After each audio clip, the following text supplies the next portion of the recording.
Hello everyone.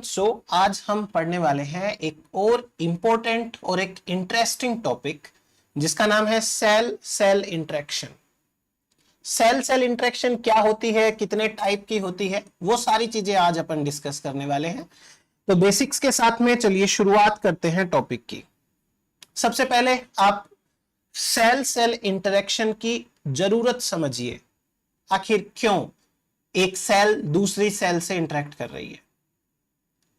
चाहे plant हो या एनिमल हो, दोनों के अंदर ही जब बात आती है मल्टी सेल्यूलर ऑर्गेनिजम्स की, तो एक से ज्यादा सेल्स को एक साथ रहना पड़ेगा। अब एक साथ रहना है तो उन्हें किसी तरीके से एक दूसरे से इंटरेक्शन करनी पड़ेगी। अब वो इंटरेक्शन कैसे हो सकती है वही हम यहां पे आज डिस्कस कर लेंगे। तो कुल मिलाकर के जो मल्टी सेल्यूलर ऑर्गेनिजम्स होते हैं उनकी बॉडी के अंदर सेल्स मिलके टिश्यूज बनाती हैं, टिश्यूज हैं वो ऑर्गन बनाते हैं, तो सेल्स को आपस में इंटरेक्शन करना पड़ता है। इसलिए सेल सेल इंटरेक्शन एक बहुत इंपॉर्टेंट प्रोसेस है लिविंग ऑर्गेनिजम्स के लिए। इवन जब एम्ब्रियो का डेवलपमेंट हो रहा होता है, जब जाइगोट डिवाइड होता है, तो एक सेल से जब दो सेल बनती है तो दोनों सेल्स आपस में जुड़ी होनी चाहिए, नहीं तो दो अलग सेल, दो अलग जाइगोट बन जाएंगी।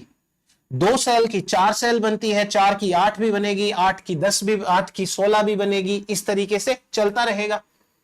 तो सेल्स का एक दूसरे से इंटरेक्शन करना बहुत जरूरी है, उसे हम सेल सेल इंटरेक्शन कहते हैं। तो अपन ऐसे लिख सकते हैं कि it is important for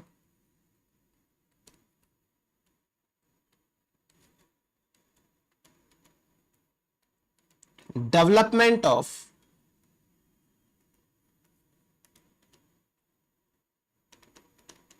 multicellular organisms.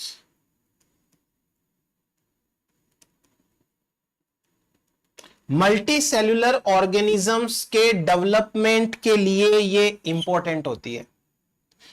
अब अगर अपन सेल सेल इंटरेक्शन की बात करें तो ब्रॉडली इनको दो टाइप्स में डिवाइड करेंगे अपन।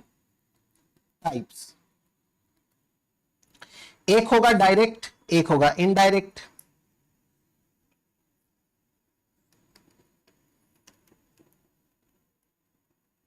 Direct interactions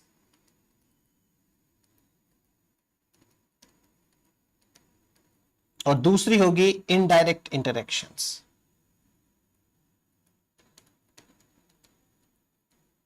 indirect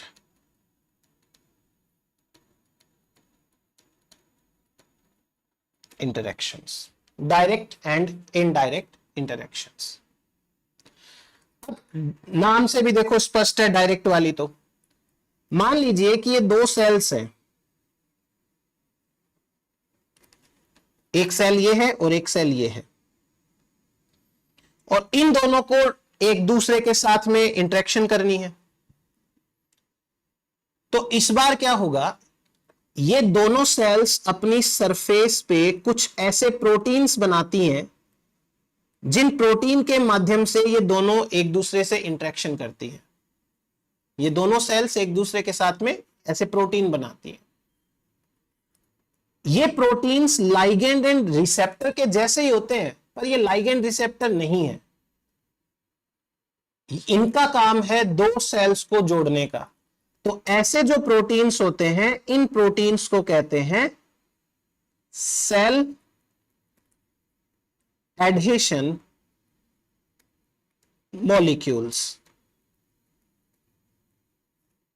cell adhesion molecules, इन्हें शॉर्ट में कहेंगे कैम्स, यानी दो सेल को जोड़ने वाले, इन्हें कहते हैं सेल एडहेशन मॉलिक्यूल्स। क्लियर? अब इनडायरेक्ट की बात करते हैं। इनडायरेक्ट इंटरेक्शन में सेल एक सेल के साथ में इंटरेक्शन ना करके सेल के बाहर जो एक्स्ट्रा सेल्यूलर मैट्रिक्स है, ये क्या है? Extra cellular matrix, ECM, extra cellular matrix. ये दोनों की दोनों सेल्स आपस में इंटरेक्शन नहीं कर रही हैं, पर ये दोनों की दोनों सेल्स अपने सेल एडहेशन मॉलिक्यूल्स की हेल्प से एक्स्ट्रा सेल्यूलर मैट्रिक्स के साथ में इंटरेक्शन करती हैं। तो जो डायरेक्ट इंटरेक्शन होती है वो होती है बिटवीन सेल्स, यानी सेल्स के बीच में, और जो इनडायरेक्ट इंटरेक्शंस होती हैं वो होती है between cell and extracellular matrix. और ये प्रोटीन वही सेल एडिशन मॉलिक्यूल है ना। तो सेल एडिशन मॉलिक्यूल्स के साथ में सेल जो है वो दूसरी सेल्स के साथ में या एक्स्ट्रा सेल्यूलर मैट्रिक्स के साथ में ऐसे इंटरेक्शन करेगी। अब इनके टाइप्स भी समझ लेते हैं। देखिए, जो डायरेक्ट इंटरेक्शंस हैं उनके 4 टाइप्स होते हैं।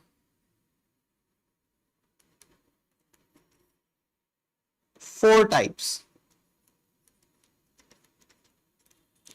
कौन कौन से 4 टाइप्स होते हैं? पहला टाइप होता है एडहेरेंस जंक्शन। एडहेरेंस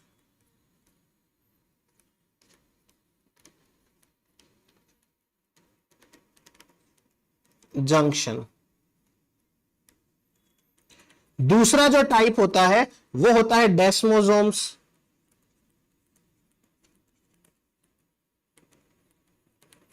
तीसरा जो टाइप होता है वो होता है टाइट जंक्शंस।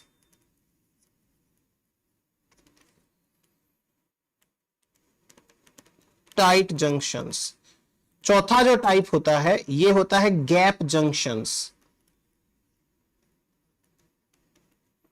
और यदि हम प्लांट्स को भी इन्वॉल्व करें यहां पे तो एक और टाइप लिख सकते हैं अपन, प्लाज्मोडेस्मेटा।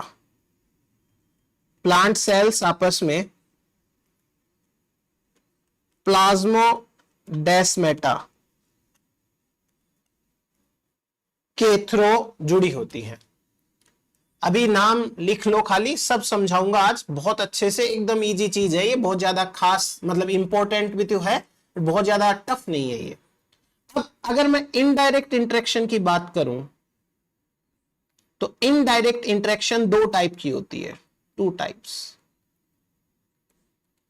कौन कौन सी 2 टाइप्स की? पहली है, इसे कहते हैं फोकल एडहेरेंस। Focal adherence. जैसे एडहेरेंस जंक्शन है, लगभग वैसी सी फोकल एडहेरेंस है। और दूसरा हेमीडेस्मोसोम्स। तो 100% कुछ ना कुछ तो डेस्मोसोम्स के साथ मैच कर रहा है, तभी इनका नाम हेमीडेस्मोसोम्स है ना। तो क्या होती है, कैसे होती है, वो अपन बात करने वाले हैं यहां पे। तो कुल मिलाकर के एक बार आप इतना ही समझे कि ये इंटरेक्शंस है वो कैसे काम करती है। अब आपको एक छोटा सा आइडिया दे देता हूं मैं सेल एडहेशन मॉलिक्यूल्स के बारे में।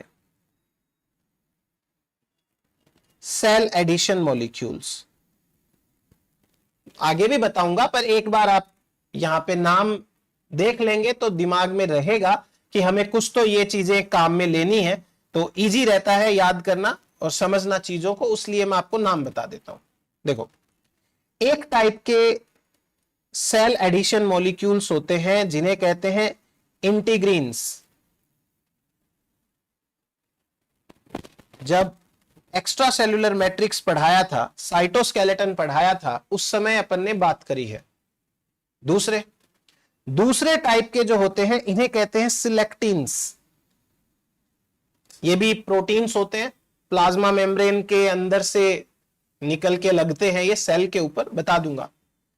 तीसरे टाइप के जो कैम होते हैं इन्हें कहते हैं आईजी, इम्यूनोग्लोबुलिन सुपर फैमिली।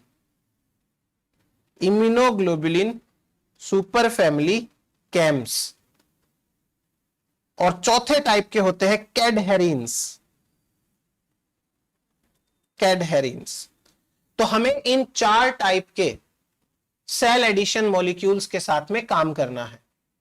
अब इन चारों में से मैं एक छोटा सा जनरल इंट्रोडक्शन दे दूं कि जो फोकल एडहेरेंस और हेमिडेस्मोसोम्स होते हैं, इन दोनों के अंदर जो कैम होगा उस कैम का नाम होगा इंटीग्रिन।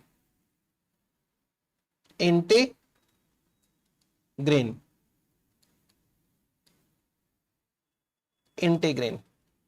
और इंटीग्रिन फोकल एडहेरेंस के अंदर तो इंटरेक्शन करता है फाइब्रोनेक्टिन के साथ में, मैं सब बताऊंगा, आप तो टेंशन ही मत लो। और हेमिडेस्मोसोम के नाम पर यह इंटरेक्शन करता है बेसल लेमिना के साथ में, लेमिन प्रोटीन के साथ में। तो ये तो हो गई बात हमारी किसकी, एक्स्ट्रा सेलुलर मैट्रिक्स के साथ जो इंटरेक्शंस होती हैं उनके बारे में। और जो इधर डायरेक्ट इंटरेक्शन है वो थोड़ी कॉम्प्लिकेटेड है, तो वो मैं तभी बताऊंगा जब अभी सारा चीजें अपन समझने बैठेंगे। तो सबसे पहले अपन बात करते हैं एक्स्ट्रा सेल्यूलर मैट्रिक्स और सेल मैट्रिक्स इंटरेक्शन के बारे में। अब मैं आपको सिंपल सी कुछ चीजें एक्सप्लेन कर देता हूं। देखो, ये है एक सेल, एनिमल सेल है, तो प्लाज्मा मेम्ब्रेन ही होगी और तो कुछ होगा नहीं, सेल वॉल नहीं होगी मतलब, और ये सेल का न्यूक्लियस हो जाएगा। खैर, अभी अपन एक बार के लिए समझते हैं एक्स्ट्रा सेल्यूलर मैट्रिक्स को। एक्स्ट्रा सेल्यूलर मैट्रिक्स आखिर क्या है? एक्स्ट्रा सेल्यूलर मैट्रिक्स बहुत सारे टाइप के प्रोटीन्स, पॉलीसेकेराइड्स, इनका सबका एक नेटवर्क है। इस तरीके का एक नेटवर्क जैसा रहेगा जो सेल के बाहर है, और इसे हम कहेंगे एक्स्ट्रा सेल्यूलर मैट्रिक्स। यह है ECM। अब मैंने आपको जब एक्स्ट्रा सेल्यूलर मैट्रिक्स पढ़ाया था तब डिटेल के अंदर एक एक चीज जो है वो बताई थी किस तरीके से क्या है। अभी आप एक बार के लिए शॉर्ट में समझें। इस एक्स्ट्रा सेल्यूलर मैट्रिक्स के अंदर 3 इंपॉर्टेंट कंपोनेंट्स होते हैं। 3 कंपोनेंट, मैं एक एक कंपोनेंट अलग से बता दूंगा एक बार, पर 3 इंपॉर्टेंट कंपोनेंट्स होते हैं। पहले टाइप के जो कंपोनेंट्स हैं, they are known as fibrous proteins. Fibrous proteins, fibre के जैसे प्रोटीन्स। और फाइब्रस प्रोटीन के अंदर most important, most abundant, most common है कोलेजन। ये सबसे इंपॉर्टेंट, सबसे ज्यादा मात्रा में पाया जाने वाला जो है वो होता है। फिर दूसरा है यहां पर एडहेशन प्रोटीन्स। ऐसे प्रोटीन्स जो एडहेशन के अंदर काम आते हैं, ऐसे प्रोटीन्स जो एडिशन मॉलिक्यूल्स के साथ में जुड़ते हैं, उन्हें कहते हैं एडहेशन प्रोटीन्स। तो ये एडिशन प्रोटीन्स हैं, इनके अंदर 2 आते हैं। एक तो आते हैं लेमिन प्रोटीन या लेमिनिन प्रोटीन, और एक आता है फाइब्रोनेक्टिन। फाइब्रोनेक्टिन मैं आराम से सारे बता दूंगा। तीसरा इंपॉर्टेंट पार्ट जो एक्स्ट्रा सेल्यूलर मैट्रिक्स के अंदर है वो है पॉलीसेकेराइड्स। ये पॉलीसेकेराइड्स हैं, इसके अंदर बहुत सारी चीजें हैं जो जेल लाइक मटेरियल बनाती है। ये एक्स्ट्रा सेल्यूलर मैट्रिक्स का बेस है, इसके अंदर सेल्स धसी हुई रहती है। ये सारे प्रोटीन्स वगैरह इन पॉलीसेकेराइड की जो जेल जैसी बन जाती है उसके अंदर रहता है। तो 3 चीजें अपने को ध्यान में रखनी है। ये चीज समझ में आई है आपको? अब जो यहां पे प्रोटीन्स है, विशेषकर ये कोलेजन प्रोटीन, उसकी थोड़ी सी चर्चा कर लेते हैं, क्योंकि कोलेजन वाला कॉन्सेप्ट मैंने आपको बायोकेमिस्ट्री में ढंग से पढ़ाया था, उसके बाद में सेल बायोलॉजी में भी प्रॉपर तरीके से बताया था। कोलेजन प्रोटीन एक ट्रिपल हेलिकल स्ट्रक्चर है जिसके अंदर 3 alpha helix, alpha beta gamma इस तरीके से अरेंज रहते हैं। एक अल्फा, एक बीटा, एक गामा, ये तीनों के तीनों ट्रिपल हेलिकल स्ट्रक्चर है। ये तीनों के तीनों जो है वो अरेंज रहते हैं ऐसे राइट हैंडेड मैनर के अंदर। अब इस कोलेजन प्रोटीन के अंदर ग्लाइसिन एक्स वाई के रिपीट्स होते हैं। हर तीसरा अमाइनो एसिड ग्लाइसिन होता है। एक्स की जगह प्रोलीन या हाइड्रोक्सी प्रोलीन, वाई की जगह लाइसिन या हाइड्रोक्सी लाइसिन, ऐसे करके अमाइनो एसिड्स होते हैं। बट ग्लाइसिन इंपॉर्टेंट है, तो ये कोलेजन के बारे में इतना ही याद रखो यहां के लिए। बाकी अपन ने पढ़ लिया है डिटेल में पहले। तो जो कोलेजन होता है वो एक ट्रिपल हेलिकल स्ट्रक्चर होती है। इसकी ट्रिपल हेलिकल से जो एक बना है यूनिट, इसे प्रोटोकोलेजन कहते हैं या प्रोकोलेजन कहते हैं। और उसके बाद में ये सबसे अबंडेंट टाइप का प्रोटीन है।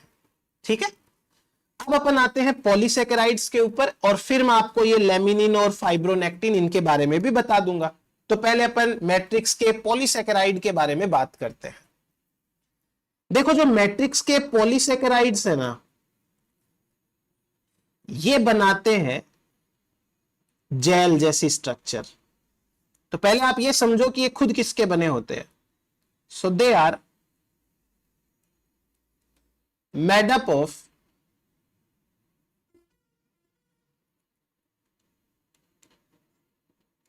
हेट्रोडाइसेकेराइड्स। ये हेट्रोडाइसेकेराइड्स के बने होते हैं। अब हेट्रोडाइसेकेराइड्स के अंदर एक यूनिट तो होती है एन एसिटिल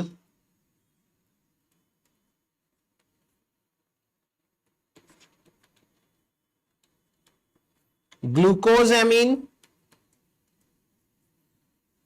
या एन एसिटिल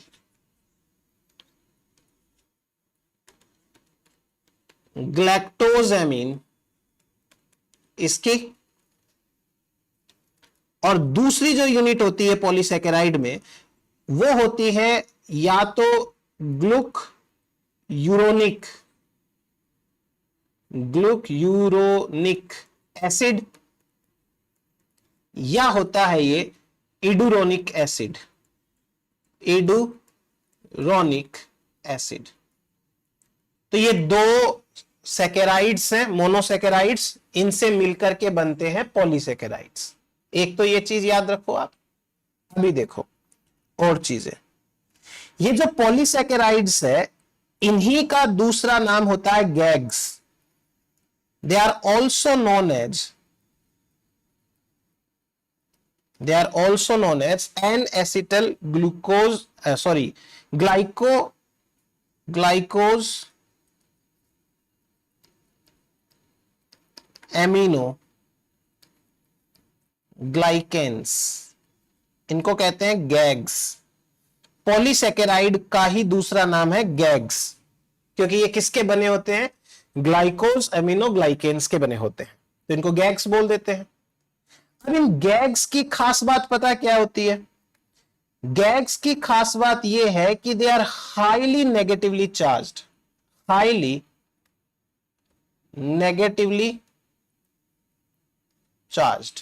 ये बहुत ज्यादा नेगेटिवली चार्ज्ड होते हैं। दूसरी इनकी खास बात क्या होती है, दूसरी खास बात यह होती है कि ये होल्ड करते हैं पानी को बहुत ज्यादा, होल्ड वाटर। तो वाटर को होल्ड करेंगे इसलिए ये जेल जैसे बन जाते हैं। यदि ये वाटर को होल्ड करके रखेंगे तो ये जेल के जैसे बन जाते हैं। फिर इनमें से कुछ गैग्स ऐसे होते हैं जिनमें सल्फेट भी प्रेजेंट होती है। सम हैव सल्फेट, जैसे किनके पास में होती है सल्फेट, डरमेटन सल्फेट,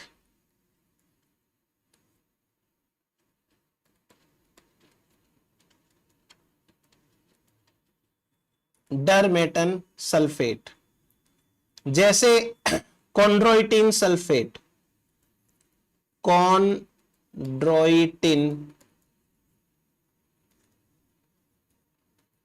सल्फेट, जैसे केराटन सल्फेट,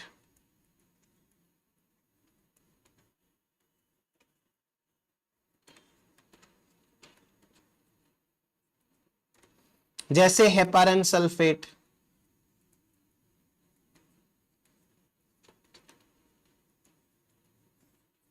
तो ये कुछ इस तरीके के सल्फेट्स वगैरह के जो पॉलीसैकेराइड्स हैं, गैग्स हैं, वो भी होते हैं। और उसके बाद में देखो कुछ इंपॉर्टेंट चीजें बताता हूं मैं। ये जितने भी सल्फेट वाले गैग्स हैं, मोस्ट ऑफ गैग्स, इधर लिख दूं इनके बारे में, most of GAGs are present with proteins, present with proteins। बहुत सारे गैग्स हैं वो प्रोटीन्स के साथ जुड़े होते हैं। अब ये यदि प्रोटीन्स के साथ जुड़े होंगे तो इनको बोलेंगे प्रोटियोग्लाइकेन्स,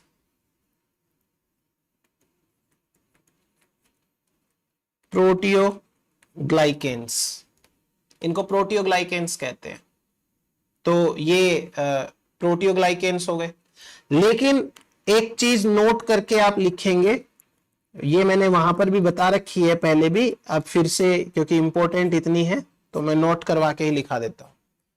एक गैग है जिसका नाम है हाइल्यूरोनिक एसिड, हाइल्यूरोनिक एसिड। ये एक टाइप का गैग है, ठीक है।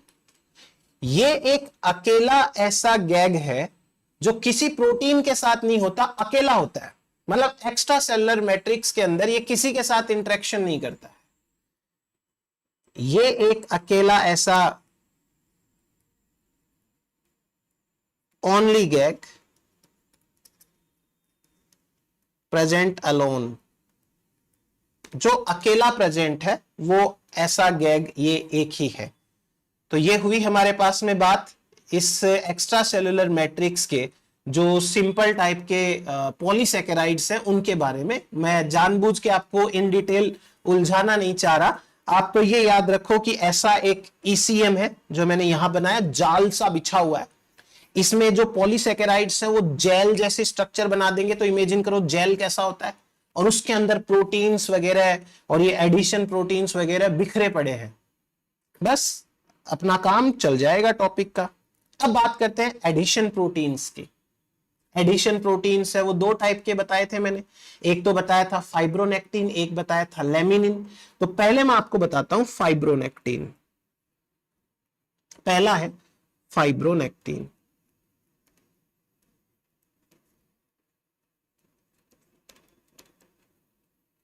फाइब्रोनेक्टिन एक होमोडायमर होता है, होमोडायमर, ठीक है। होमोडायमर यानी दो चेन का मिलके बना होता है। तो मैं आपको स्ट्रक्चर बना के बता देता हूं एक बार।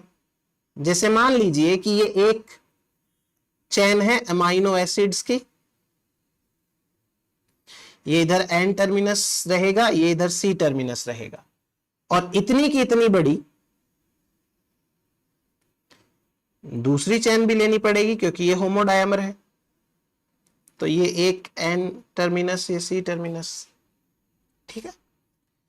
अब ये जो दोनों के दोनों चेन्स हैं, इन दोनों चेन्स के अंदर लगभग 2500 अमाइनो एसिड्स होते हैं। लगभग 2500 अमाइनो एसिड्स हैं, ठीक। ये चीज शायद ही कोई पूछे, बट कुछ खास बातें। पहली बात, दोनों की दोनों चेन्स अपने C टर्मिनस की साइड से दो डाइसल्फाइड बॉन्ड की मदद से जुड़ी होती है। दो डाइसल्फाइड बॉन्ड है वो बनते हैं सी टर्मिनस की साइड से, तो डाइमेराइजेशन हो गया। दूसरी बात, अभी ना मैं यहां पे आपको कुछ साइट्स बना के दे रहा हूं कि ये इतने अमाइनो एसिड है, इनको मैंने ए बोल दिया, इतने अमाइनो एसिड का सीक्वेंस है, इसको मैंने बी बोल दिया, ये अमाइनो एसिड का सीक्वेंस है, इसको मैंने सी बोल दिया, और ये अमाइनो एसिड का सीक्वेंस है, मैंने इसको डी बोल दिया। एक बार ऐसे समझना आप। तो सेम टू सेम सीक्वेंस तो यहां पर भी रहेगा, ये सेम टू सेम सीक्वेंस है वो यहां पर भी रहने वाला है, ये सेम टू सेम सीक्वेंस है वो यहां पर भी रहने वाला है, ए बी सी डी। ठीक है, ये हो गया यहां पे। अब ये जो ए वाले सीक्वेंस है ना, ये है प्रोटियोग्लाइकेन बाइंडिंग साइट। ए जो है वो है प्रोटियोग्लाइकेन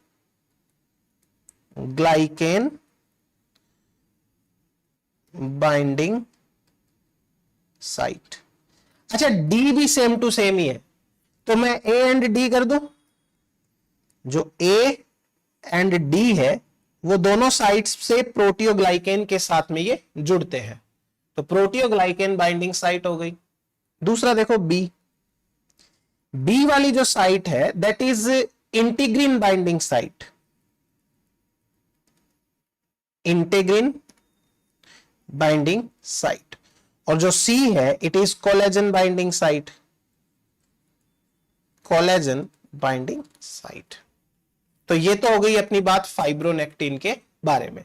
एक्स्ट्रा सेलुलर मैट्रिक्स के अंदर ये भी पड़ा रहेगा, जैसे बाकी सब कुछ है वैसे ही, तो ये याद रखना अपने को। और ये इंटीग्रिन के साथ में बाइंड करेगा तो फोकल एडहेरेंस बनेंगे।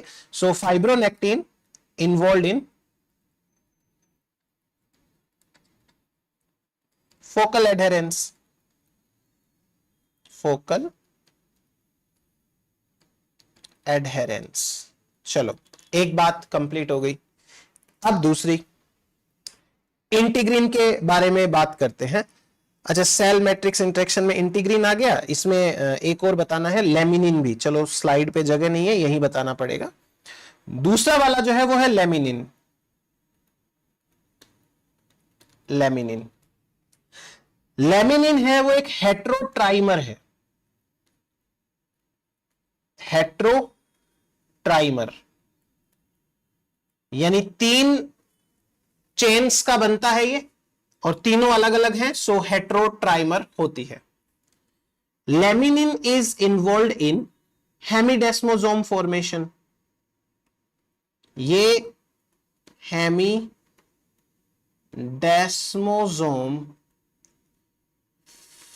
फॉर्मेशन में काम आता है, ये चीज याद रखनी है। फिर उसके बाद में कुछ सिंपल चीजें बताता हूं मैं। इसमें जो एक चेन है वो अल्फा चेन होती है, ये अल्फा चेन है। इसके साथ में दूसरी चेन है वो बीटा चेन होती है, बीटा चेन, ये बीटा चेन रहेगी अपनी। और जो तीसरी चेन है ये गामा चेन होती है। तो इस प्रकार से आप डायग्राम देखिए, समझ में आएगा। गामा चेन हो गई है, गामा चेन बना लेते हैं, ये गामा चेन रहेगी।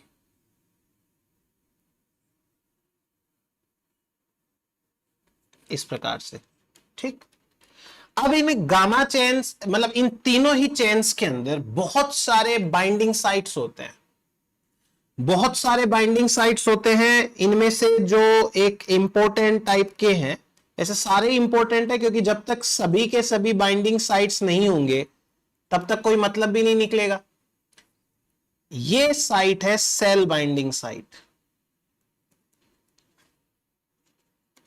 सेल बाइंडिंग साइट, सेल के साथ जुड़ने वाली साइट ये होती है। बाकी ये वाला पार्ट, ये वाला पार्ट और ये वाला पार्ट, इन्हें कहते हैं सेल्फ असेंबली साइट। ये सेल्फ असेंबली साइट है। जब आप देखोगे ये टी जैसा दिख रहा है ना आपको, जब आप देखोगे तो बहुत सारे ऐसे टी जैसे लेमिनिन्स मिलके बेसल लेमिना बना लेते हैं। जो एपिथेलियल सेल्स होते हैं जैसे स्किन की सेल्स है, इनके ठीक नीचे पाई जाती है ये, तो ये लेमिनिन प्रोटीन हो गया। अब अपन बात करते हैं सेल के सेल एडिशन मॉलिक्यूल की, और उस सेल एडिशन मॉलिक्यूल का नाम है इंटीग्रिन।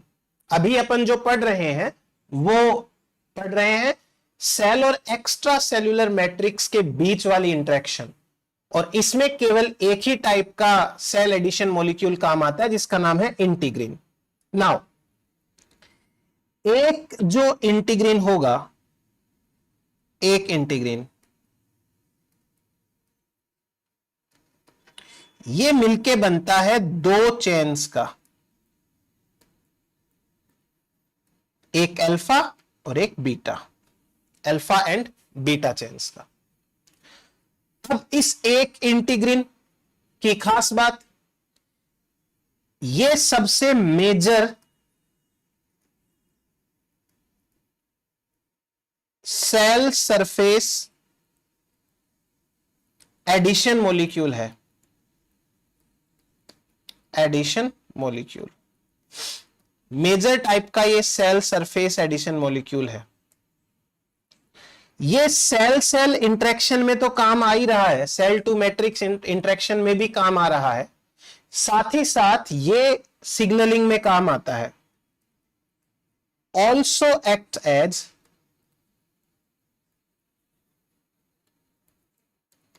सिग्नलिंग रिसेप्टर, ये सिग्नलिंग रिसेप्टर का भी काम करता है, उसमें भी ये काम आ जाता है। चलो भाई ठीक, अच्छी बात है। फिर उसके बाद में स्ट्रक्चर आपको दिखाई दे रही है, इनमें एक छोटा सा पार्ट होता है, वो तो अल्फा हेलिक्स पार्ट है, ये अल्फा हेलिक्स है। अल्फा और बीटा इंटीग्रिन की बात नहीं कर रहा मैं, अल्फा हेलिक्स मतलब ट्रांस मेम्ब्रेन पार्ट, और दूसरे पार्ट्स जो हैं वो अंदर की साइड में होते हैं, बाहर की साइड में होते हैं। अब इस इंटीग्रिन की और खास बात, हमारे पास में लगभग 18 टाइप के अल्फा और लगभग 8 टाइप के बीटा होते हैं। तो कौन सा अल्फा कौन सा बीटा होगा वो अलग अलग वैरायटी में बनते हैं, जैसे अल्फा 1, अल्फा 2, अल्फा 3 ऐसे करके अल्फा 18 तक, और बीटा 1, बीटा 2, बीटा 3 ऐसे करके बीटा 8 तक। तो ये अल्फा एंड बीटा का कॉन्सेप्ट होता है अपना। अब ये जो इंटीग्रीन है, इनको काम करने के लिए बाइवेलेंट कैटायन चाहिए, दे नीड कैल्शियम आयन और मैग्नीशियम आयन और मैग्नीज आयन। इनको काम करने के लिए कोई तो एक बाइवेलेंट कैटायन चाहिए।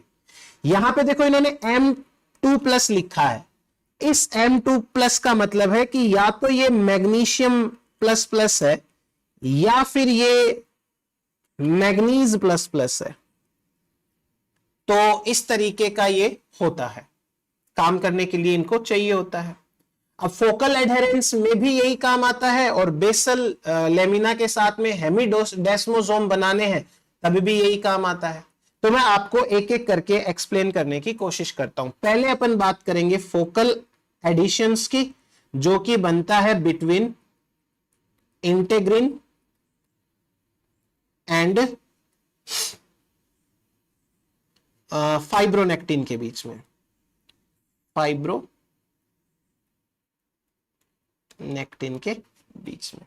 तो कैसे क्या बन रहा है अभी मैं आपको समझा देता हूं। ये मान लेते हैं सेल है अपनी, ये सेल हो गई, और सेल के बाहर ये एक्स्ट्रा सेल्यूलर मैट्रिक्स बना लिया अपन ने, इसमें ज्यादा दिमाग नहीं लगाना है अपने को, ये एक्स्ट्रा सेल्यूलर मैट्रिक्स है। और इस एक्स्ट्रा सेल्यूलर मैट्रिक्स के अंदर फंसे हुए हैं इंटीग्रीन्स। जैसे ये एक इंटीग्रीन की सब यूनिट हो गई, अल्फा मान लो, ये एक जो है वो बीटा है, वो बीटा मान लो ऐसे करके। और जहां पर ये जुड़े हुए हैं 100% वहां पर क्या है, फाइब्रोनेक्टिन है। तो ये तो हो गए फाइब्रोनेक्टिन्स, फाइब्रोनेक्टिन्स। और जो दो हमने बनाए हैं ये हो गए इंटीग्रीन्स, अल्फा एंड बीटा इंटीग्रीन्स। अब ये अल्फा इंटीग्रीन कौन सा है, बीटा इंटीग्रीन कौन सा है, अपन कुछ नहीं बोल सकते। Alpha and beta integrins. एक बार इतना समझ में आया आपको? सेल के बाहर एक्स्ट्रा सेलुलर मैट्रिक्स, उसमें फाइब्रोनेक्टिन है और फाइब्रोनेक्टिन के साथ में इंटीग्रीन्स है, वो जुड़ चुके हैं। नाउ वेरी वेरी इंपॉर्टेंट ये है कि ये जो नेक्टिन्स है, सॉरी इंटीग्रीन्स है, इन इंटीग्रीन्स के साथ में अंदर की साइड में एक अडप्टर प्रोटीन जुड़ता है और इस अडप्टर प्रोटीन का नाम है टेलिन। क्या नाम है इसका? टेलिन। ये जुड़ता है। टेलिन प्रोटीन के साथ में एक तो जुड़ता है विनकुलिन। टेलिन प्रोटीन के साथ में ये एक प्रोटीन है, इसका नाम है विनकुलिन। विनकुलिन। और जो दूसरा है वो होगा एक्टिनिन या एक्टिन। ये है एक एक्टिन फिलामेंट। और ध्यान से देखना, जो एक्टिन फिलामेंट है वो टेलिन के साथ भी जुड़ रहा है और विनकुलिन के साथ में भी जुड़ रहा है। ये है एक्टिन फिलामेंट। एक्टिन, सेल के अंदर एक्टिन जो है वो प्रेजेंट होता है, वो आपको पता ही है, एक्टिन फिलामेंट। दो एक्टिन फिलामेंट के बीच में अल्फा एक्टिनिन काम करेगा। ये है अल्फा एक्टिनिन और ये एक और एक्टिन फिलामेंट हो गया, ये भी एक्टिन है और ये है अल्फा एक्टिनिन। अब आप यूं लगा लो कि भाई सेल के अंदर हजारों लाखों इस तरीके के कनेक्शंस हैं। इसे कहते हैं फोकल एडहेरेंस या focal adhesion. Alpha beta integrin plasma membrane के अंदर से होते हुए बाहर निकल रहे हैं। बाहर एक्स्ट्रा सेलुलर मैट्रिक्स में आपको केवल फोकस करना है फाइब्रोनेक्टिन के ऊपर। अंदर की साइड में इंटीग्रिन के साथ में जुड़ते हैं टेलिन, टेलिन से जुड़ता है विनकुलिन। एक्टिन है वो टेलिन विनकुलिन दोनों से जुड़ता है। दो एक्टिन को जोड़ने के लिए अल्फा एक्टिनिन काम करता है। बस ये इतना ही आपको याद करना है। तो एक चीज तो कंप्लीट हुई अपनी। अब दूसरी पे आते हैं, हेमिडेस्मोसोम्स क्या है। तो हेमिडेस्मोसोम समझ लेते हैं। वही अपने पास में सेल है,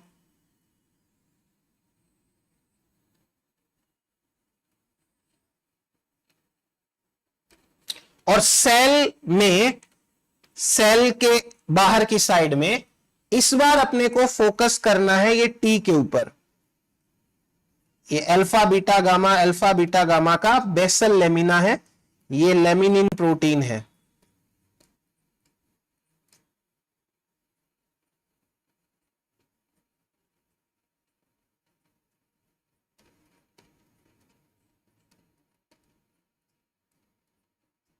इस तरीके से यह है basal lamina.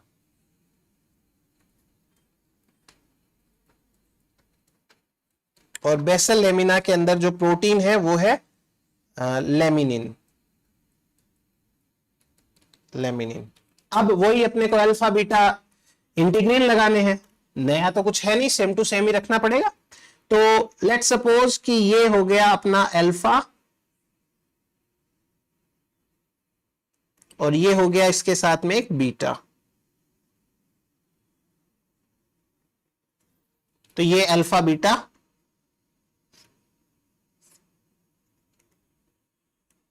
Alpha and beta integrin, alpha and beta integrin, एक चीज। दूसरी चीज, ये अल्फा एंड बीटा इंटीग्रीन में से एक जो अल्फा इंटीग्रीन है, ये अल्फा इंटीग्रीन एक प्रोटीन के साथ में जुड़ता है और उस प्रोटीन का नाम है प्लेक्टिन प्रोटीन। ये ऐसे जुड़ता है, इसका नाम है प्लेक्टिन प्रोटीन।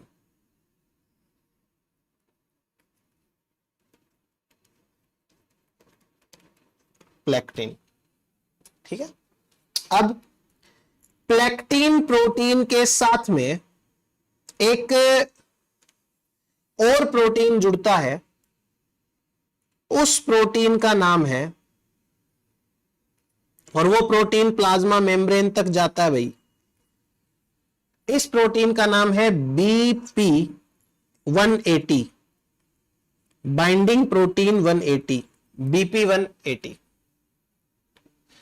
फिर उसके बाद में जो बीटा एक्टिन है, उस बीटा एक्टिन को जोड़ते हुए एक और प्रोटीन है जो इन तीनों को भी जोड़ता है,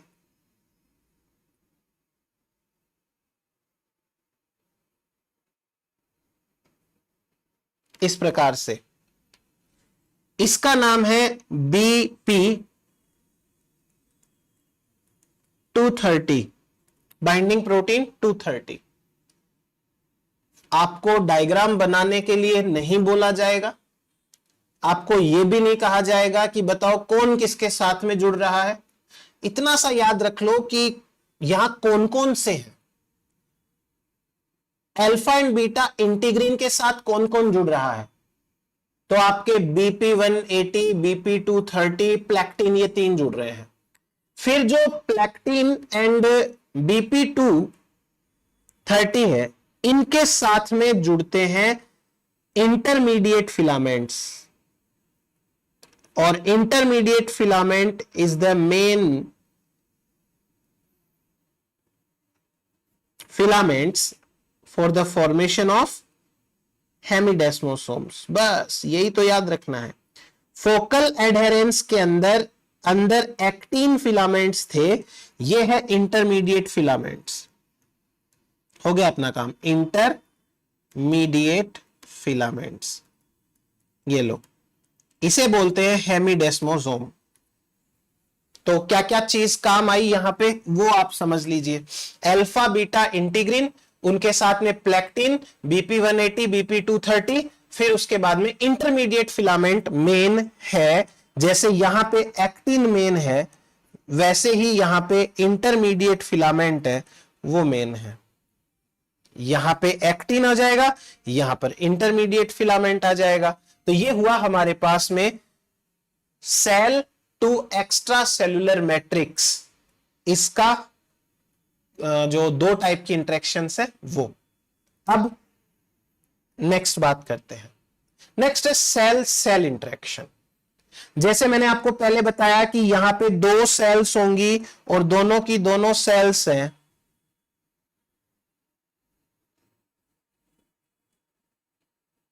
इन दोनों सेल्स के बीच में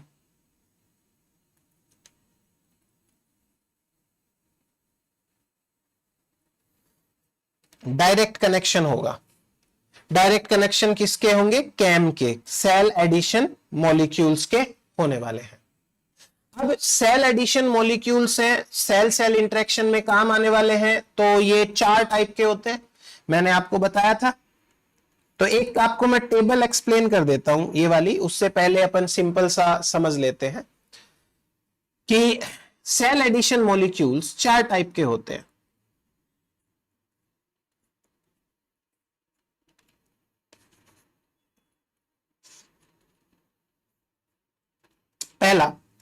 पहले हैं इंटीग्रीन्स, दूसरे हैं सिलेक्टीन्स, तीसरे हैं IG super family. IG super family के प्रोटीन्स कौन से होंगे? जिनके अंदर इस तरीके के इम्यूनोग्लोबुलिन वाले जो बैंड्स होते हैं वो होते हैं। और चौथी आती है कैडहेरिन्स। कैडहेरिन्स देखो इनकी कुछ खास बातें हैं। क्या खास बात है? जैसे एक इंटीग्रीन है ना, वो एक्स्ट्रा सेलुलर मैट्रिक्स के साथ भी कनेक्शन बनाता है, वो कैडहेरिन के साथ भी बना सकता है। यानी कि आमने सामने के दोनों जो मॉलिक्यूल्स है वो अलग अलग है। इसे कहते हैं हेट्रोफिलिक इंटरेक्शन। कई बार ऐसा भी होगा कि दोनों आमने सामने वाले सेम सेम है तो होमोफिलिक हो जाती है। कभी कभी ऐसा होता है कि थोड़ी देर के लिए इंटरेक्शन होती है, उसे ट्रांजिएंट बोलते हैं। और कभी कभी ऐसा होता है कि परमानेंट इंटरेक्शन होती है तो उसे हम जंक्शन बोल देते हैं कि ये परमानेंट है तो ये जंक्शन है, टाइट है वो। तो कौन कौन से क्या क्या है बात करते हैं। आप एक बार ये समझ लीजिए कि सेल एडिशन मॉलिक्यूल्स की 4 फैमिलीज हैं। पहला चलो इन्होंने सिलेक्टिन लिख दिया, दूसरा इंटीग्रिन, तीसरा आईजी सुपर फैमिली और चौथा कैडहेरिन्स। 4 हो गए। अब इनमें से जो लाइगेंड्स रिकॉग्नाइज करते हैं कौन किससे जुड़ेगा, तो देखो सेलेक्टिन्स है वो कार्बोहाइड्रेट से जुड़ते हैं। सेलेक्टिन्स नाम में भी लैक्टिन्स है। लैक्टिन्स आर शुगर बाइंडिंग प्रोटीन्स। तो ये इंटरेक्शन का टाइप कैसा हुआ? यदि मैं मान लो यहां लिख दूं, एक और कॉलम अपन चलो यहां पे लिख देता हूं, इंटरेक्शन टाइप। तो एक तरफ सेलेक्टिन है, दूसरी तरफ कार्बोहाइड्रेट है, यह हुआ हेट्रोफिलिक। यह हेट्रोफिलिक इंटरेक्शन हो गई। दूसरा, एक तरफ इंटीग्रीन है, दूसरी तरफ एक्स्ट्रा सेलुलर मैट्रिक्स है, हेट्रोफिलिक हो गई। आईजी सुपर फैमिली है, वो members of IG super family के साथ में भी करते हैं और वो इंटीग्रीन के साथ में भी इंटरेक्शन करते हैं, इवन वो अदर आईजी सुपर फैमिलीज के साथ। तो जहां आईजी के सामने आईजी है वो तो होमो हो गया, होमोफिलिक, और आईजी के साथ में कुछ दूसरा आए तो वो हेट्रोफिलिक। एक कैडहेरिन की खास बात यह है कि ये हमेशा कैडहेरिन के साथ में ही इंटरेक्शन करते हैं, तो दे आर ऑलवेज होमोफिलिक। आप स्पेस ढंग से बना के होमोफिलिक लिख लेना, मैंने होमो लिख के छोड़ दिया है। अब इसमें स्टेबल टाइप के जंक्शंस बनेंगे क्या? नो। तो मतलब ये तो ट्रांजिएंट है, ये थोड़ा स्टेबल टाइप का है। आईजी वाले यूजुअली स्टेबल नहीं होते हैं और एडहेरिन्स वाले जो हैं वो ऑलवेज स्टेबल होते हैं। जो कैडहेरिन वाले हैं they are always stable type of junctions. इतना अपने को ये काम करना है। चलो अब आगे बढ़ते हैं अपन। सबसे पहले सिलेक्टिन मीडिएटेड इंटरेक्शन की बात करते हैं। जो सिलेक्टिन मीडिएटेड इंटरेक्शंस होती हैं वो ल्यूकोसाइट सेल्स बनाती हैं।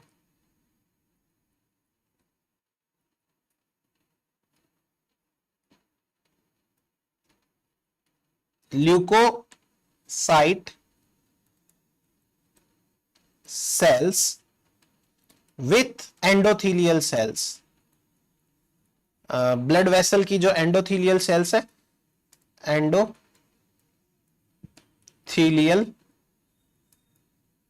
सेल्स ऑफ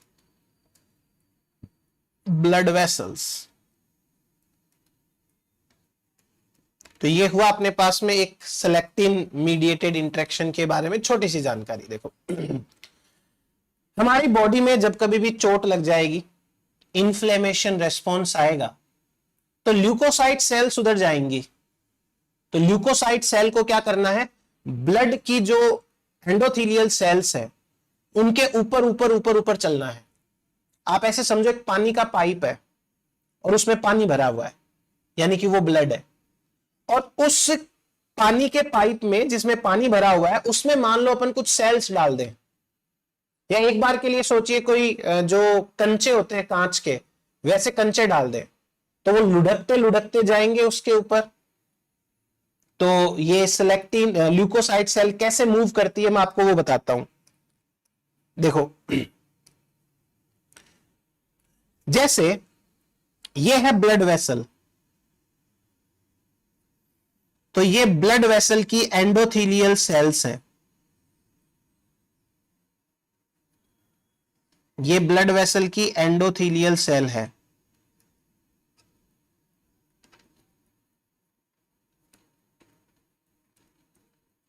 ठीक, और उसी प्रकार ये भी ब्लड वेसल की एंडोथीलियल सेल्स हैं, ऐसे करके, और इनमें फ्लो हो रहा है ब्लड का, ये ब्लड फ्लो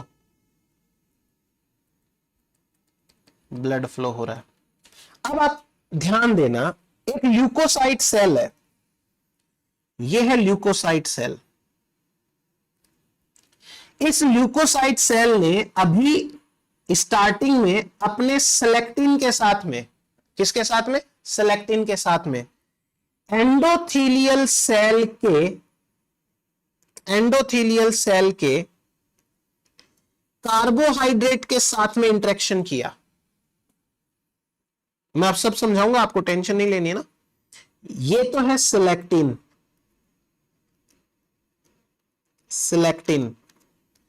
और सेलेक्टिन के सामने एंडोथीलियल सेल है, उसका कोई कार्बोहाइड्रेट है,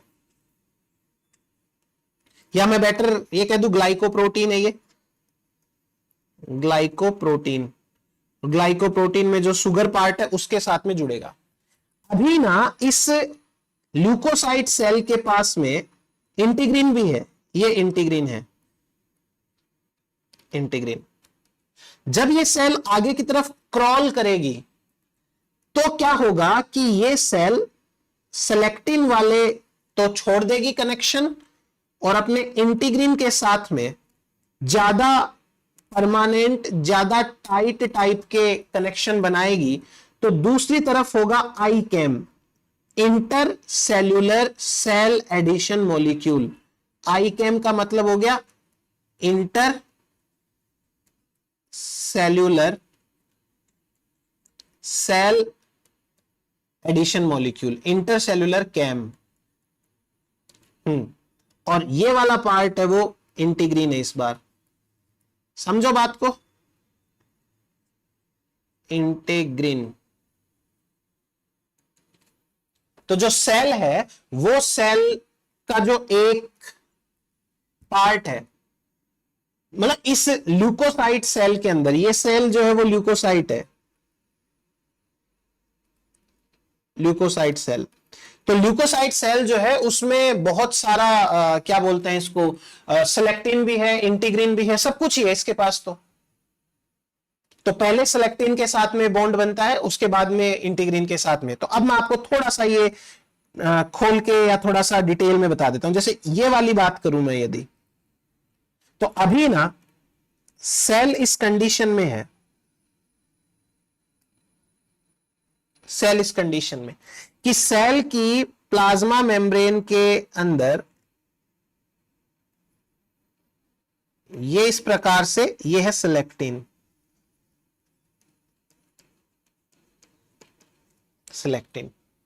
और इसने एंडोथीलियल सेल, ये एंडोथीलियल सेल है,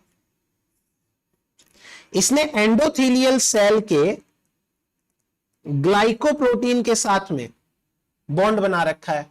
ये ग्लाइकोप्रोटीन है, सॉरी, ये है ग्लाइकोप्रोटीन।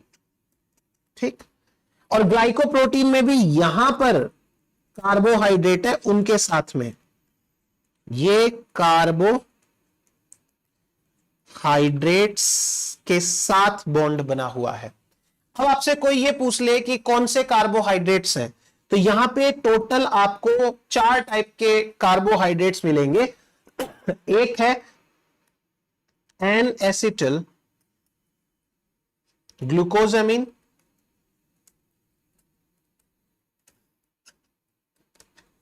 जिसको शॉर्ट में कहते हैं GLC-NAC, N acetyl glucosamine.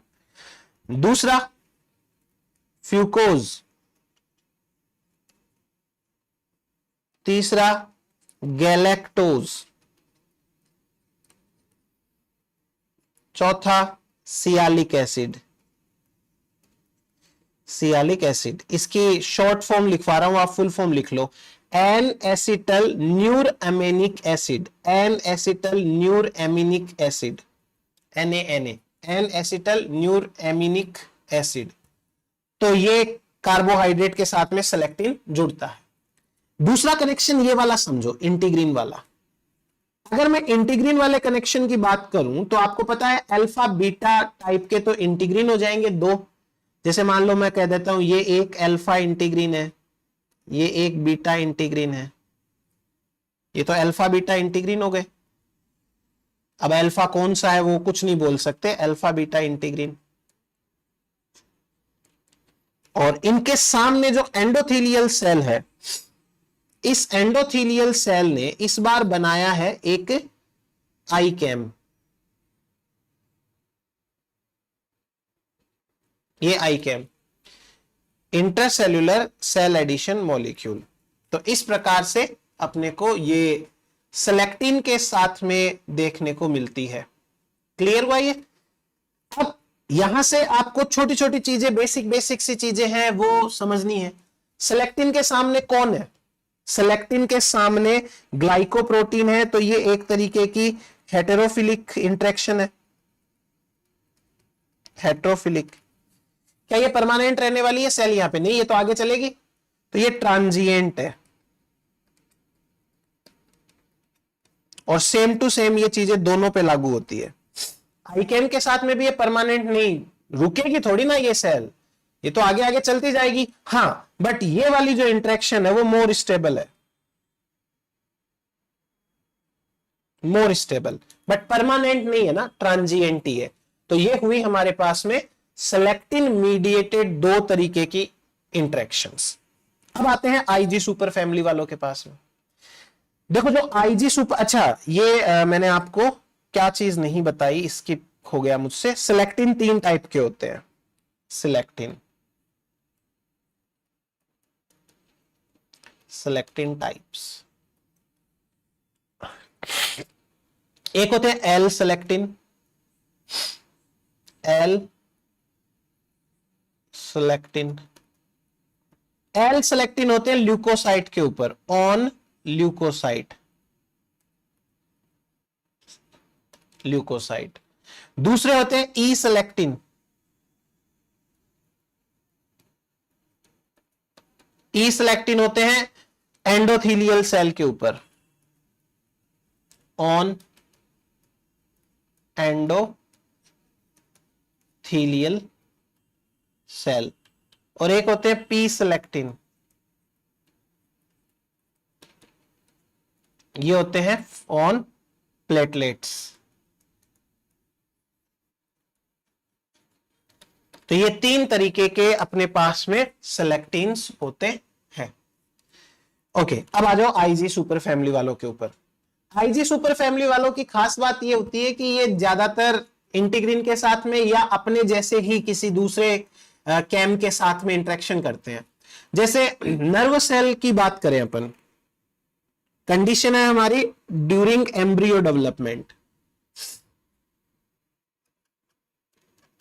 During embryo development. जब एम्ब्रियो डेवलपमेंट का टाइम रहता है तो एम्ब्रियो की जो नर्व सेल है, मान लो एक बार के लिए ये न्यूरॉन है या नर्व सेल है, और इसके सामने लेट सपोज कोई दूसरी नर्व सेल है,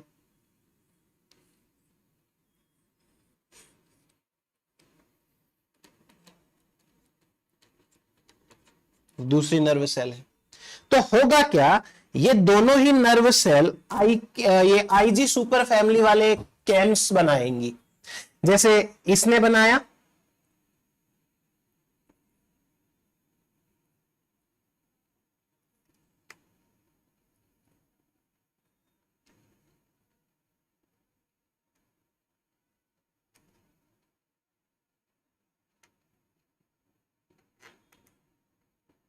और इसने भी बनाया इस तरीके से। इन्हें कहते हैं, या मैं एक अलग कलर से बना दूं, दिख जाएगा आराम से थोड़ा सा।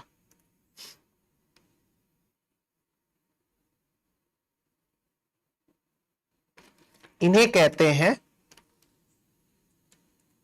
न्यूरल सेल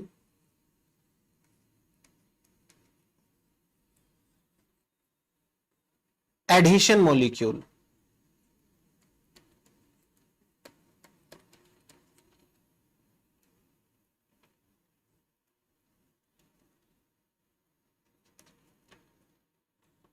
एनकेम बोलते हैं इनको, न्यूरल सेल एडिशन मॉलिक्यूल। बस इतना सा ही, और कुछ ध्यान नहीं रखना अपने को। तो ये एक हो गया अपने पास में। फिर उसके बाद में आते कैडहेरिन्स के बारे में। कैडहेरिन्स वेरी इंपॉर्टेंट, क्योंकि ये हमेशा ही दूसरे कैडहेरिन्स के साथ में इंटरेक्शन करेंगे। ये हमेशा परमानेंट टाइप के कनेक्शंस बनाएंगे। अब कैडहेरिन्स का मतलब समझो। These are calcium adhesion molecules. ये कैल्शियम डिपेंडेंट होते हैं, इसलिए इनका नाम है सी या यहां से सी ले लो और यहां से डी ले लो, मतलब सी फॉर कैल्शियम, कैडहेरिन कैल्शियम डिपेंडेंट होते हैं। कैडहेरिन्स हमारे सेल के अंदर देखा जाए तो मोर देन 100 टाइप्स के होते हैं, मोर देन 100 टाइप्स। ठीक है। और जब ये मोर देन 100 टाइप्स के होते हैं तो फिर इतना वैरायटी कहां से आया? तो ये आती है due to alternate splicing, due to alternate splicing. Alternate splicing के कारण इतनी सारी जो वैरायटी है वो देखने को यहां पे मिलेगी। कैल्शियम डिपेंडेंट है, मैंने आपको लिख दिया है ये। फिर उसके बाद में ये दो कैटेगरी के होते हैं। एक तो होते क्लासिकल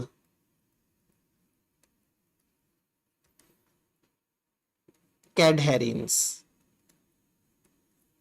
क्लासिकल कैडहेरिन्स 3 टाइप के होते हैं। क्लासिकल कैडहेरिन्स में एक होता है ई कैडहेरिन,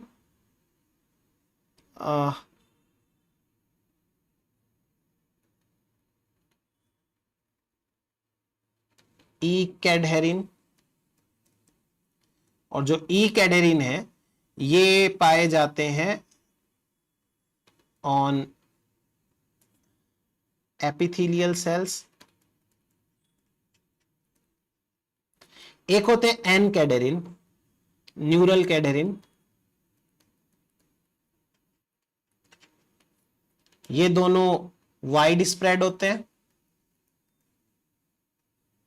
वाइड स्प्रेड। फिर उसके बाद में एक होता है पी कैडहेरिन,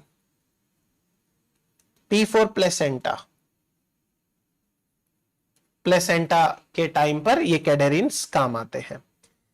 देन इसके बाद में ये 2 तरीके के कनेक्शंस है वो मेनली बनाते हैं। 2 तरीके के कनेक्शंस कैसे बनाते हैं? एक तो ये बनाएंगे एडहेरेंस जंक्शन, एक बनाएंगे डेस्मोसोम्स। अभी बिल्कुल टेंशन नहीं लेनी है आपको, मैं आपको सिंपल सिंपल सा बता देता हूं। इतना ना तो लिखने की जरूरत है, इतना ना करने की जरूरत है। देखो, एक तो ये बनाते हैं adherence junction, adherence junction. Adherence junction के अंदर कैसे बनेगा मैं बात कर लेते हैं अपन। लेट्स सपोज कि ये एक सेल है और इस सेल के अंदर, मतलब इस सेल में ये एक कैडहेरिन है,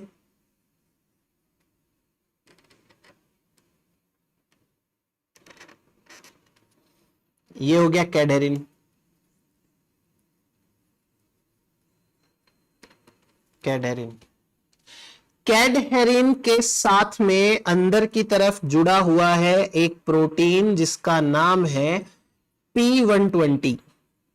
P120। इस कैडहेरिन के साथ में जुड़ा है बीटा कैटेनिन। ये है बीटा कैटेनिन।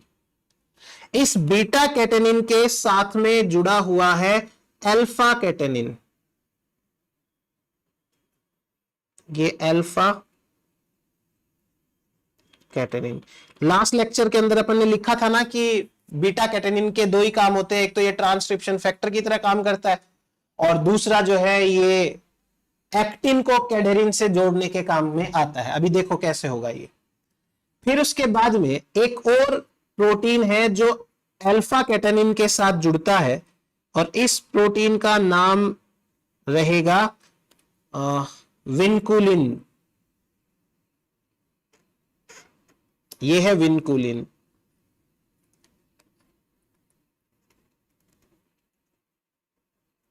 विनकुलिन और विनकुलिन के साथ में एक्टिन। ये एक्टिन। तो एक तरफ सेल में ऐसा होगा। अब सेम टू सेम दूसरी साइड में भी होना चाहिए। ये सामने वाली सेल है, जो सामने वाली सेल होगी उस सेल के अंदर भी सेम टू सेम वही कैडहेरिन होना चाहिए। अगर ई कैडहेरिन है तो दोनों ई कैडहेरिन, अगर पी कैडहेरिन है तो दोनों पी कैडहेरिन, और अगर एन कैडहेरिन है तो दोनों एन कैडहेरिन ही होने चाहिए।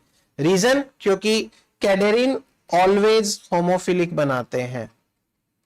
ऑलवेज होमोफिलिक। तो ई कैडहेरिन के सामने दूसरा भी ई कैडहेरिन ही होता है। तो ये भी कैडहेरिन है, ये भी कैडहेरिन है।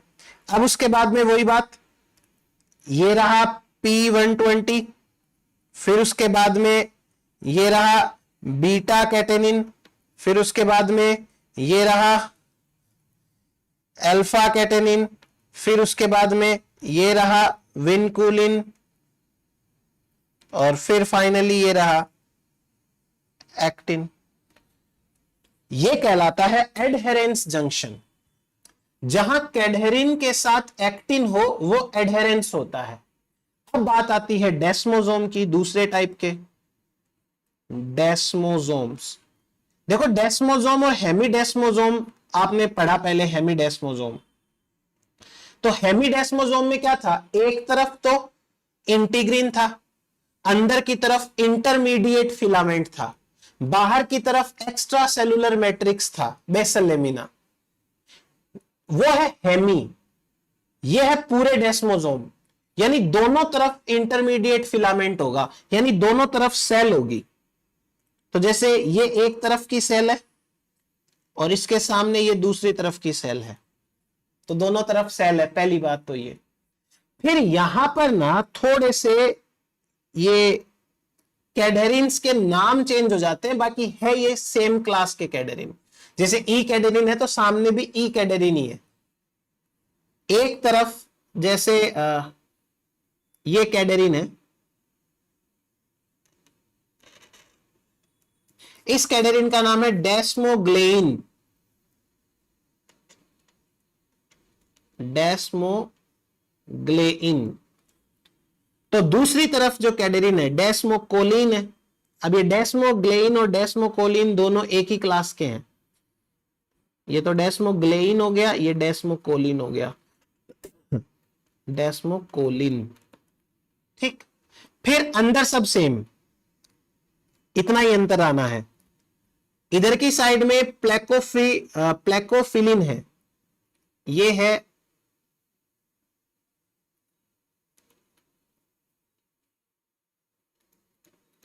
प्लेकोफिलिन, और ये भी है प्लेकोफिलिन। फिर प्लेकोफिलिन के साथ में प्लेकोग्लोबिन भी जुड़ता है, ये प्लेकोग्लोबिन। प्लेकोग्लोबिन। फिर उसके साथ में डेस्मोप्लेकिन जुड़ेगा, ये जुड़ गया डेस्मोप्लेकिन, डी फॉर डेस्मोप्लेकिन, इधर लिख देता हूं फुल फॉर्म, ये है डेस्मोप्लेकिन। और जो डेस्मोप्लेकिन है इनके साथ में जुड़ते हैं इंटरमीडिएट फिलामेंट।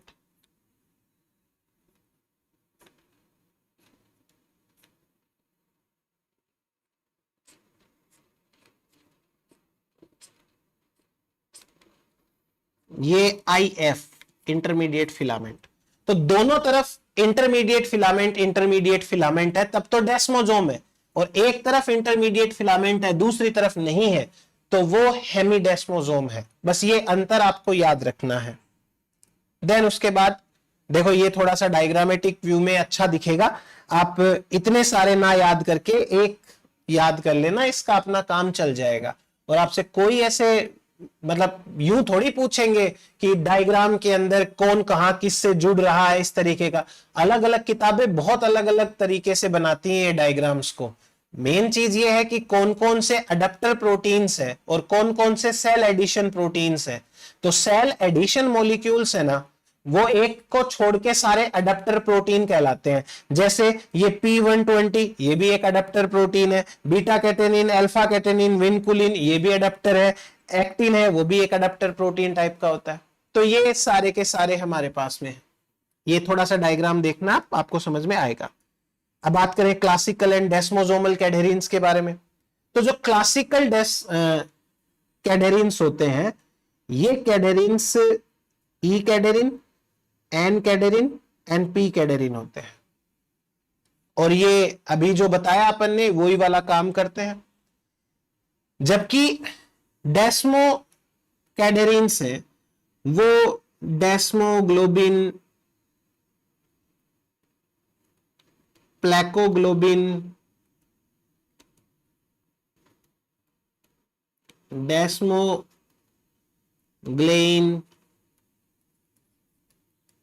डेस्मोकोलिन, ये सब है। समझ में? अब एक चीज और बताता हूं।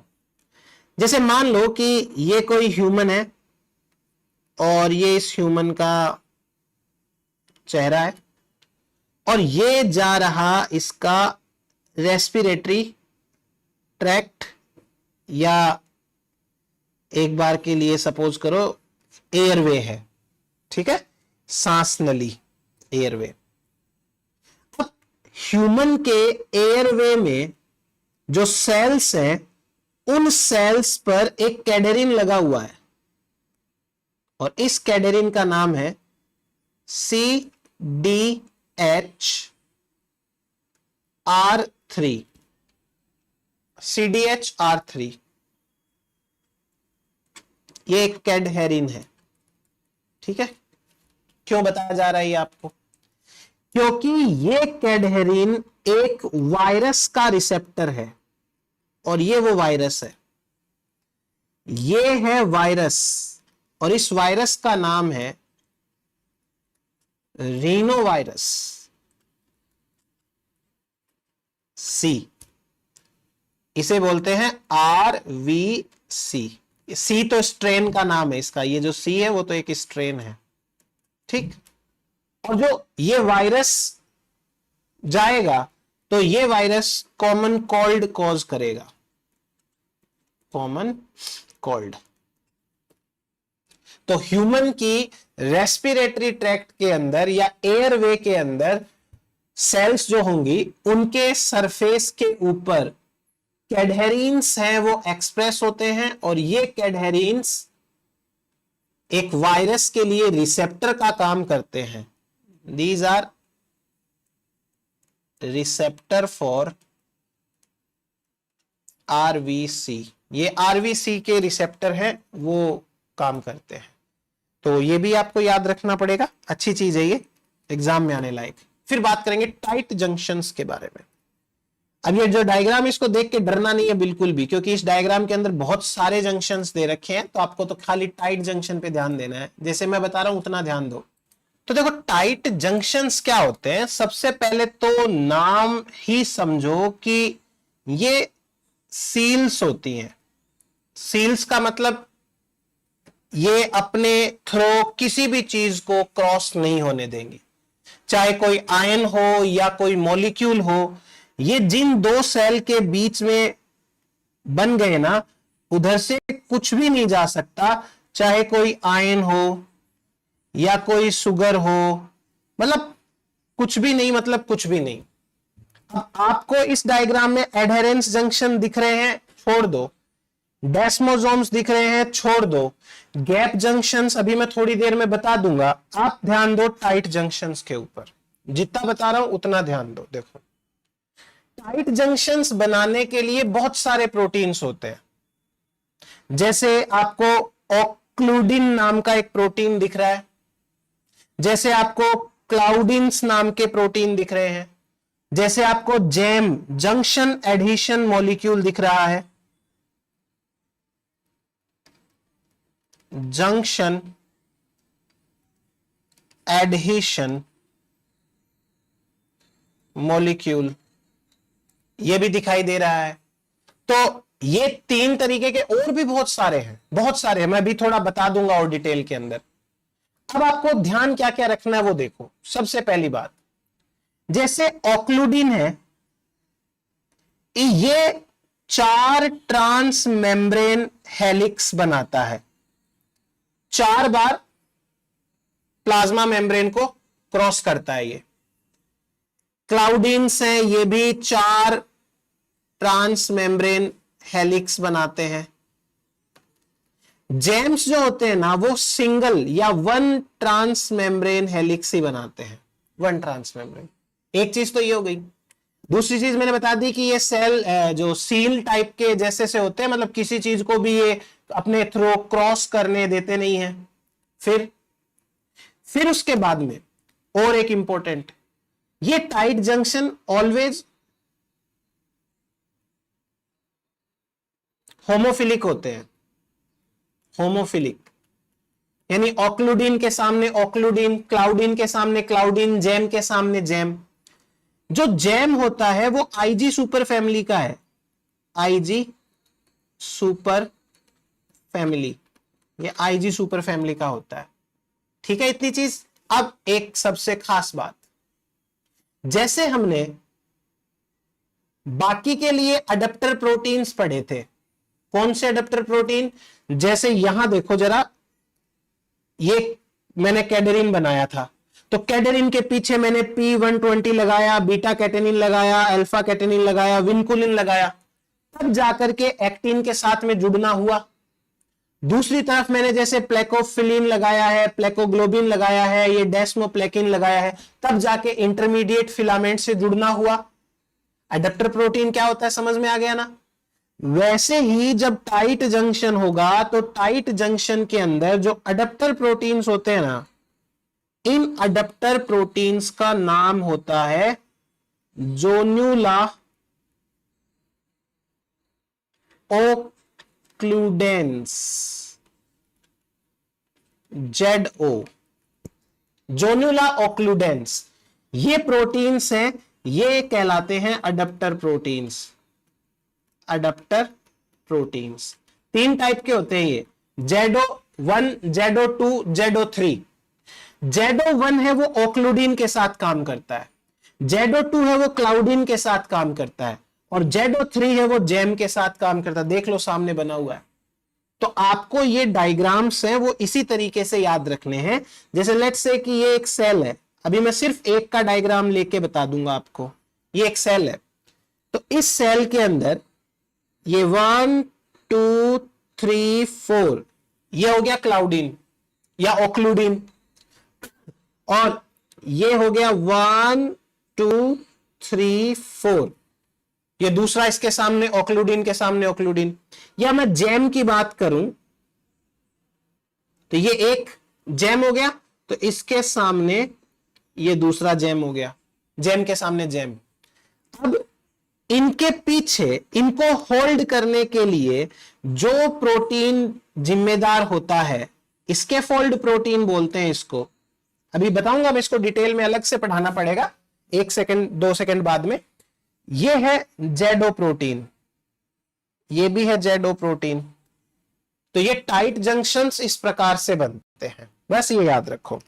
देखो स्कैफोल्ड प्रोटीन कैसे होते हैं वो समझ लीजिए आप। ये रहे अपने पास 3 तरीके के जेडो प्रोटीन्स। पहला जेडो 1 है, दूसरा जेडो 2 है, तीसरा जेडो 3 है। वेरी वेरी इंपॉर्टेंट बात, एक तो ये जो जेडो प्रोटीन्स होते हैं इनके पास में एक स्पेशल डोमेन होता है जिसको बोलते हैं पीडीजेड डोमेन। ये एक स्पेशल डोमेन है, और भी बहुत सारे डोमेन्स होते हैं लेकिन आपको तो एक बार ये याद रखना है। तो ZO1 अपने पीडीजेड के साथ में क्लाउडिन से जुड़ता है, जीके के साथ में ऑक्लूडिन से जुड़ सकता है, और ये पी के साथ में एक्टिन के साथ जुड़ता है।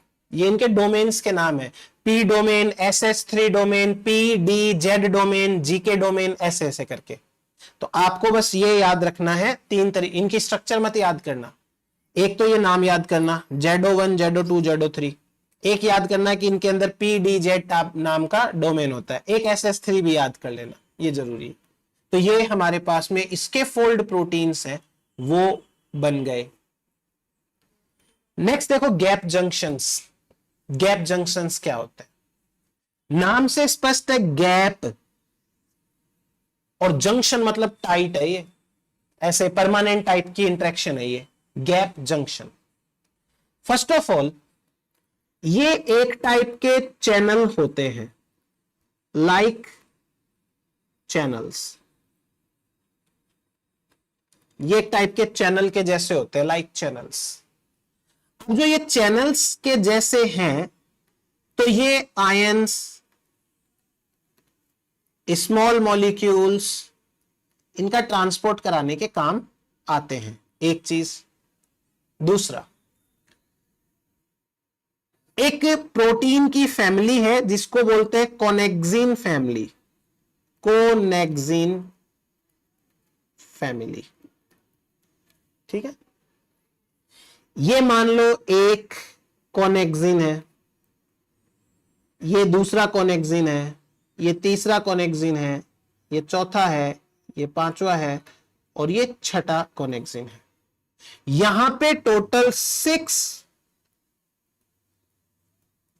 कोनेक्सिन्स हैं, और ये 6 के 6 कोनेक्सिन्स मिलकर के एक सिंगल गैप बनाते हैं।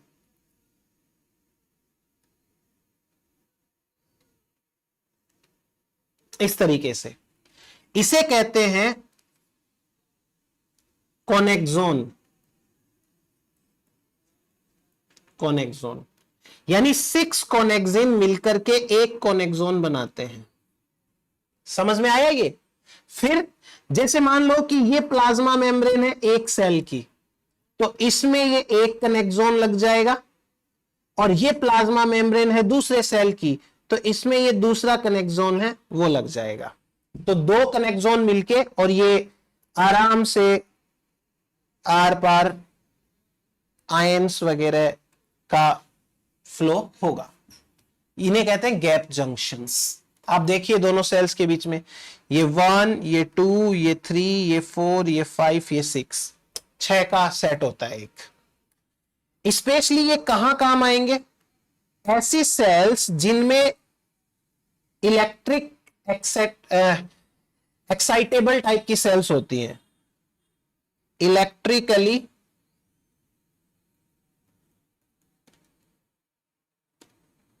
Excitable sales. जो इलेक्ट्रिकली एक्साइटेबल सेल्स होती हैं, ये सेल्स जैसे हार्ट सेल्स है, हार्ट सेल्स, तो आप ये एक बार ऐसे समझो जैसे ये एक सेल हो गई, ये दूसरी सेल हो गई, ये तीसरी सेल, ये चौथी सेल, ये पांचवी सेल, ऐसे करके बहुत सारी सेल्स है। इन सभी सेल्स के बीच में गैप जंक्शंस बने हुए हैं। तो जब कभी भी डीपोलराइजेशन होगा तो बहुत जल्दी से, बहुत तेजी से फ्लो होगा एक्शन पोटेंशियल का और हार्ट हमारा बेटर काम कर पाएगा। तो ये होते हैं हमारे गैप जंक्शंस। नेक्स्ट देखो plasmodesmata. Plasmodesmata are the continuous channel of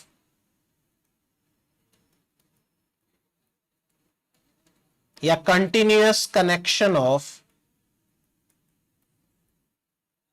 cell membranes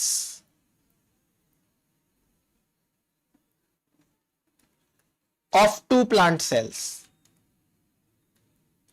यहां कोई वैसे प्रोटीन काम नहीं आ रहा अलग से, जैसे हमने गैप जंक्शन में देखा कॉनेक्सिन काम आता है, टाइट जंक्शन के अंदर कुछ और काम आ रहा है। यहां कोई प्रोटीन नहीं है, ये प्लाज्मा मेम्ब्रेन है एक सेल की, और ये प्लाज्मा मेम्ब्रेन दूसरी सेल के साथ में कंटिन्यूअस है। फिर ये तो हो गई प्लाज्मा मेम्ब्रेन, पीएम का मतलब प्लाज्मा मेम्ब्रेन। जहां प्लाज्मा मेम्ब्रेन ने कनेक्शन बनाया है वहां से मिडल लेमिला एब्सेंट होती है। यह है मिडल लेमिला, मिडल लेमिला। इसमें पैक्टिन बहुत ज्यादा होता है, तो ये पैक्टिन की बनी हुई मिडल लेमिला है। देन उसके बाद में एक सेल की एंडोप्लाज्मिक रेटिकुलम दूसरे सेल की एंडोप्लाज्मिक रेटिकुलम के साथ कंटिन्यू रहती है, मतलब रह सकती है, कंपल्सरी तो नहीं है बट रह सकती है। यह है ईआर और यह भी है ईआर। ईआर का वो वाला पार्ट जो प्लाज्मोडेस्माटा के बीच में होता है उसे कहते हैं डेस्मोट्यूब्यूल। डेस्मोट्यूब्यूल ये ईआर का पार्ट है जो प्लाज्मोडेस्माटा के बीच में है, और ये सेल वॉल हो गई अपनी, ये सेल वॉल। तो बस ये प्लाज्मोडेस्माटा है, इससे साइटोप्लाज्म का एक्सचेंज होता है। साइटोप्लाज्म एक्सचेंज होता है दो सेल्स के बीच में। तो बस ये इतना सा जंक्शन के बारे में, और ज्यादा कुछ नहीं है। फिर देखो एक समरी टाइप है आप लोगों के लिए, आराम से इसको पढ़ना। कौन सा सेल एडिशन मॉलिक्यूल किसके साथ में काम कर रहा है, कैसे काम कर रहा है, क्या काम कर रहा है। फाइनली साइटोस्केलेटन है वो कौन सा होगा। तो ये सारी टेबल है, बस आप देख लीजिएगा एक बार के लिए, और ज्यादा कुछ ध्यान देने की बात नहीं है इसके अंदर। देन दूसरी एक चीज समझाता हूं आपको मैं। देखो कुछ ऐसी डिसऑर्डर्स हैं जो कनेक्सिन प्रोटीन में म्यूटेशन से होती है। जैसे ये है Charcot Marie Tooth disease. Charcot Marie Tooth disease, इसको बोलते हैं CMT disease. CMT disease connexin 32 beta 1 ये एक जीन का नाम है, उसमें होने से होती है। और ये CMT डिजीज है also by mutation in nuclear lamin A. जो न्यूक्लियर लेमिन ए है उसमें म्यूटेशन हो जाए तो उससे भी सेम होती है। अब नो डाउट आप इनके नाम नहीं याद कर पाओगे, खाली आप डिजीज के नाम याद रख लो। डिजीज के नाम याद रख लो कि ये कनेक्सिन में म्यूटेशन से हो सकती है, और इसके ऊपर ज्यादा स्टडी हो रखी है तो क्या पता CMT नाम पूछ ले आपको। बाकी बस एक बार हल्का फुल्का देख लो ये क्या है, उतना सा। और देखो इस डायग्राम को फिर से नहीं याद करना, बिल्कुल याद नहीं करना, बस खाली समझ के छोड़ दो कि जो इंटीग्रीन होते हैं, मैंने स्टार्टिंग में बोला था इंटीग्रीन सेल एडिशन मॉलिक्यूल्स तो है ही, बट इंटीग्रीन है वो सिग्नल रिसेप्टर का काम भी कर सकते हैं। और आप देखो कि इंटीग्रीन के नीचे कौन कौन से सिग्नलिंग पाथवे चल सकते हैं। बस ये इतना सा देख के छोड़ना है अपने को, ज्यादा टेंशन नहीं लेनी है इसकी, क्योंकि यहां से सिग्नलिंग का क्वेश्चन नहीं बनेगा। हाँ, ये तो बात याद रखनी है कि इंटीग्रिन सेल सिग्नलिंग में भी पार्टिसिपेट करता है, बस। और एक लास्ट चीज देखो, cell adhesion molecule mediated mechano transduction. Mechano का मतलब होता है मैकेनिकल प्रेशर, मैकेनिकल प्रेशर। इसका मतलब क्या होता है? जैसे मसल सेल्स है, जब वो रिलैक्स कंडीशन में है, तो रिलैक्स कंडीशन के अंदर फाइब्रोनेक्टिन टाइप 3 डोमेन है, वो ऐसे फोल्डेड कंडीशन में है, और फोल्डेड कंडीशन में इसकी जो बाइंडिंग साइट है वो असेसिबल नहीं है, इनअसेसिबल है। ऐसे ही कोई टेलिन 5 हेलिक्स बंडल डोमेन है, जब इनके ऊपर मैकेनिकल फोर्स लगता है, स्ट्रेचिंग होती है, तो ये थोड़े खुल जाते हैं, और खुलने से ये बाइंडिंग साइट है वो ओपन होती है, तो वो किसी के साथ बाइंड करेंगे। इसे कहते हैं मैक्नो ट्रांसडक्शन। मैकेनिकल प्रेशर की वजह से इंटरेक्शन होती है तो उसे मैक्नो ट्रांसडक्शन कहते हैं। ये जो मायोसिन और एक्टिन की इंटरेक्शन है, ये भी इसके अंदर आती है। तो ये आपको सेल एडिशन मॉलिक्यूल्स के अंदर और इन सब के अंदर बात करनी है। Thank you so much.